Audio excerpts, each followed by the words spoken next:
Nagsisimula ang pelikula sa isang batang si Katie, na pabalik kasama ang kanyang ama at ina mula sa isang ski trip. Mayroon siyang isang matalinong laruan na nagngangalang Pets. Ang problema ay walang makita ang kanyang ama dahil sa hamog, at biglang may truck na bumangga sa kanila. At lahat sila ay namatay. Ngunit nasugatan si Katie. Pumunta kami sa kakaibang kumpanya para sa mga matalinong laruan. At nakita namin ang inhinyero na si Gemma, ang tiyahin ni Katie. Nakikipagtulungan siya kina Rita at Cole. Naglalagay si Cole ng maskara sa mukha ng laruan upang subukan ang ekspresyon ng mukha nito. Sa sandaling yun, pumasok si David, ang presidente ng kumpanya, at nainis nang makita niya ang laruan. Sinabi ni Gemma na dapat niyang i-develop ang laruan ng alagang hayop, ngunit sinabi niya sa kanya na ang robot na ito ay naiiba sa mga larwang dinisenyo nila. Dati dahil ito ay napaka-advanced at ibebenta sa malaking halaga. Sa oras na yun, nagulat si Gemma sa isang tawag mula sa ospital. Sinabi nila sa kanya ang tungkol sa aksidente. Kinuha niya ang kustodiya ng kanyang pamangkin at bumalik kasama niya sa bahay. Nagulat sila sa pag-atake sa kanila ng aso ng kanilang kapitbahay. Tinawag siya ni Gemma, galit na galit, at sinabihan siyang ilayo ang kanyang aso sa kanila. Medyo mahirap ang kapitbahay na ito, at ang asong ito ay parang anak niya para sa kanya. Ang problema ay kinakabahan siya, at hindi maintindihan kung paano haharapin si Katie. Pumunta siya sa psychologist na si Julie, na nagsabi kay Gemma na susubaybayan niya ang kanyang pagiging magulang. Pinayuhan niya itong lumapit kay Katie.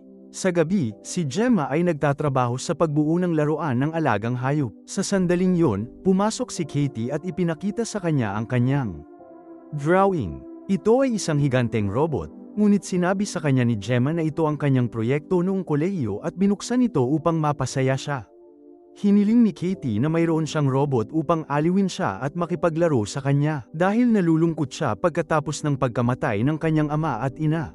Isang ideya ang dumating kay Gemma na ayusin si Megan. Sa katunayan, kinabukasan ay nakipagtulungan siya sa kanyang koponan at natapos nila ito. Ipinatawag niya si David upang bisitahin siya at makumbinsi sa kanya.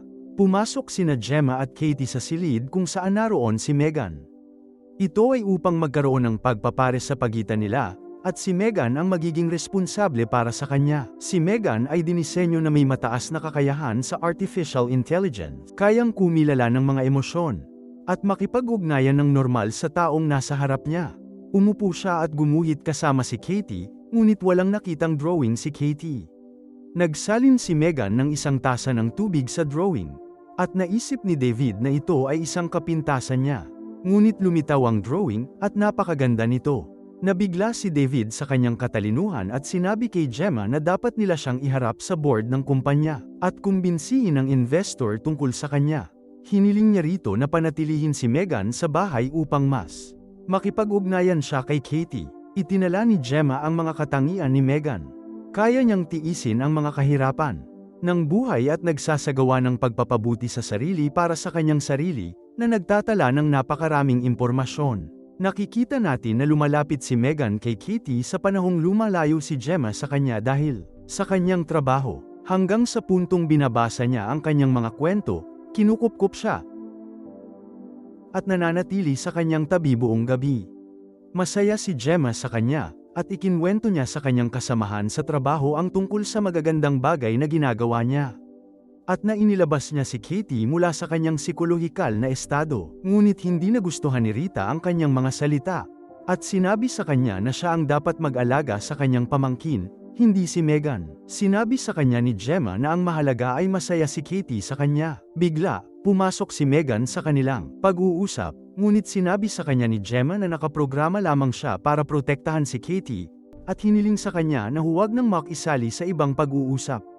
Pag-uwi ni Megan, pinanood niya si Katie mula sa bintana, at nakita itong naglalaro. Isang palaso na nilalaro ni Katie ang tumama sa bakuran ng kanilang kapitbahay.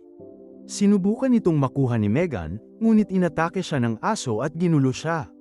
Hindi alam ni Katie kung paano kikilos, kaya tinawag niya si Gemma.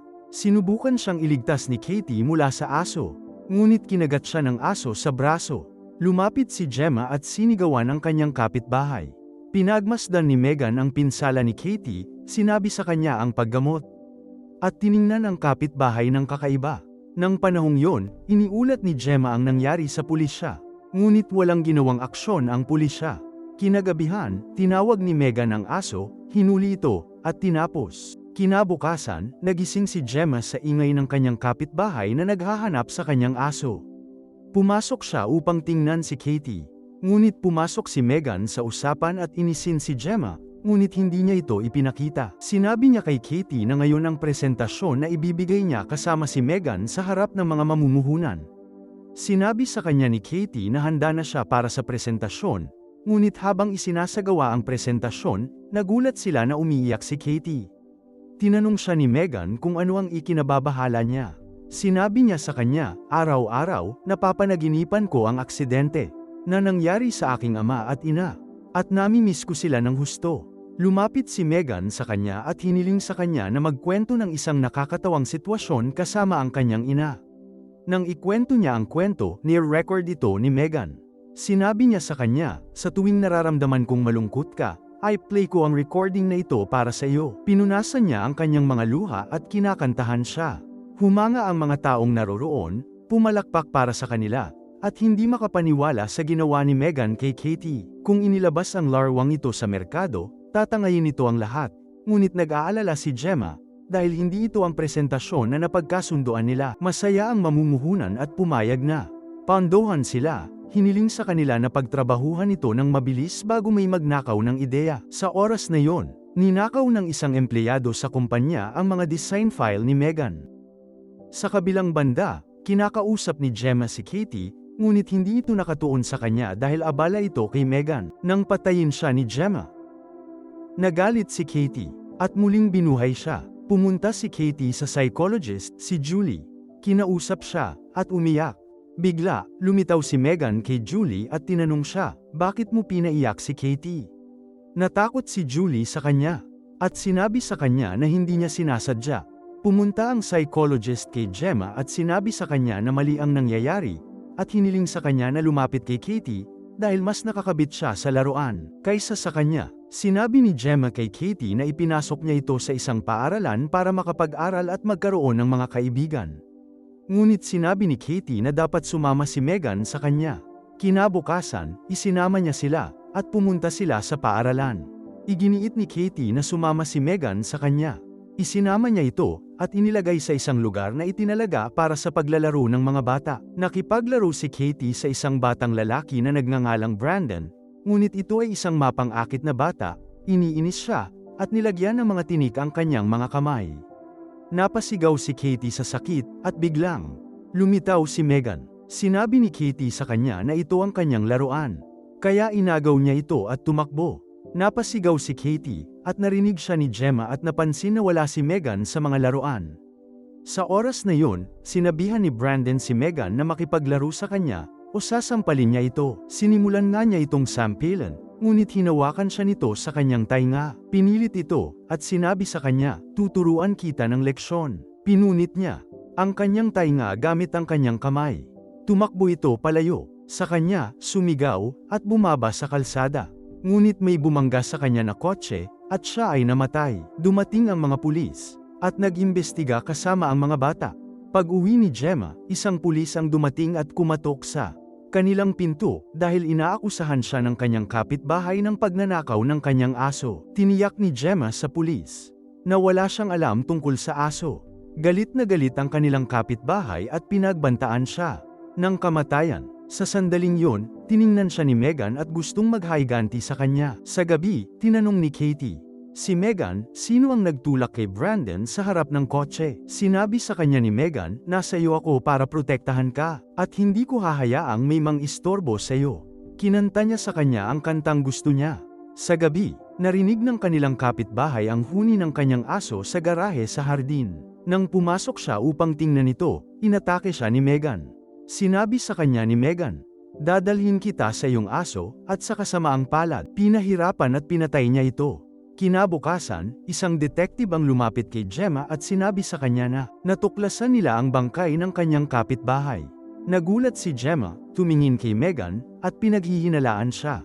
Sa gabi, binuksan niya ang kanyang laptop, pumasok sa alaala ni Megan, at sinubukang buksan ang mga recording mula sa araw na pinatay si Brandon, ngunit nagulat siya na ayaw mabuksan ng mga file. Bigla, sumulpot si Megan at ginulat siya. Tinanong siya ni Gemma, ayaw mo bang sabihin sa akin ang anumang mali na nagawa mo? Pero mahinahong lumapit si Gemma sa kanya, itinali siya, at inilagay sa isang bag para isama siya sa kumpanya.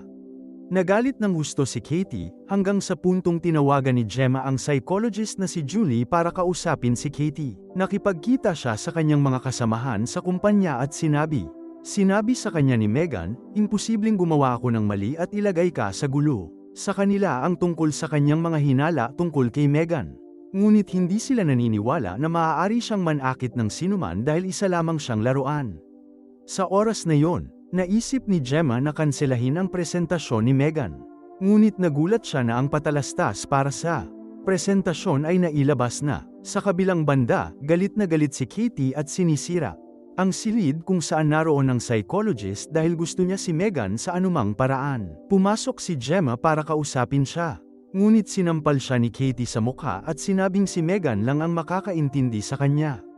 Pero sinabi ni Gemma sa kanya, kalimutan mo na si Megan. Simula ngayon, ako na ang sasamahan mo.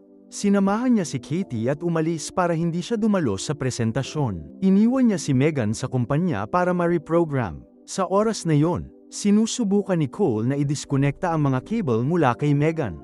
Bago niya tinanggal ang huling cable, sinunggaban siya ni Megan, sinakal, at sinubukang bitinan. Tumakbo si Rita para iligtas siya, ngunit pinaandar ni Megan ang gas sa silid at pinasabog ito. Pinatay niya ang alarm system para walang makahuli sa kanila.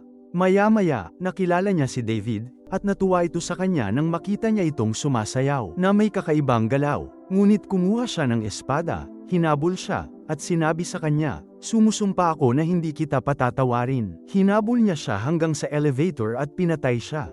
Natagpuan niya ang assistant ni David sa harap niya at sinabi sa kanya, alam kong ninakaw mo ang data ko, at tinapos mo rin siya.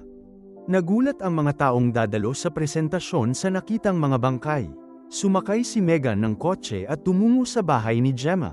Maya-maya, nagulat si Gemma sa pagtugtog ni Megan ng kanyang piano, at natakot siya rito. Sinabi ni Megan sa kanya, hindi ako makapaniwala na iniwan mo ako, at hiniling sa kanya na iwan si Katie para asikasuhin niya habang nakatuon siya sa kanyang trabaho. Sinubukan siyang patayin ni Gemma, ngunit itinulak ni Megan ang kanyang mga kamay. Nagising si Katie mula sa tunog, ngunit hiniling ni Gemma na huwag siyang pumasok at sinabihan siyang inaayos niya si Megan para ibalik siya sa kanya. Ngunit inihagis siya ni Megan sa mesa at sinubukang sakalin. Ngunit sinabuyan siya ni Gemma ng tubig, na nagpahina sa kanya sandali bago niya ito mapatay. Sinubukan niyang umalis sa lugar, ngunit muling lumingon si Megan at hinabol siya sa isang nakakatakot na paraan. Narinig muli sila ni Katie, lumabas ng kanyang silid, at nakita si Gemma na may hawak na chainsaw at inaatake si Megan gamit ito. Sa kasamaang palad, ang chainsaw ay sumabit sa buhok ni Megan at huminto. Muling bumangon si Megan at hinampes si Gemma. Tiningnan ni Megan si Katie, sinuri ang kanyang emosyon, at naunawaan na wala na siyang tiwala sa kanya. Sinubukan ni Megan na umapela sa kanya, ngunit pinaandar ni Katie ang lumang robot at pinaatake siya nito at hinati sa dalawa. Akala nila ay wala na siya sa kanila. Ngunit muling bumangon si Megan at gumalaw gamit ang kalahati ng kanyang katawan. Ang problema ay natamba ang lumang robot kay Gemma. At sinunggaban ni Megan si Katie at sinubukang iligtas siya. Ngunit ginulat siya ni Gemma, hinampes siya. At inilabas ang kanyang mga camera at sensor, sinusubukang patayin siya. Ngunit muling bumangon si Megan at sinubukang sakalin siya. Sa sandaling yon, hinampes siya ni Katie ng isang bakal na pamalo at ibinigay ang kanyang kamay sa kanyang tiyahin. Matapos niyang matiyak na wala na siyang ibang kasama, at palaging nahuhuli ang mga pulis. Nakita natin ang robot ni Gemma na kusang umiikot, na nangangahulugang may kumokontrol dito. Kita tayo sa susunod na pelikula.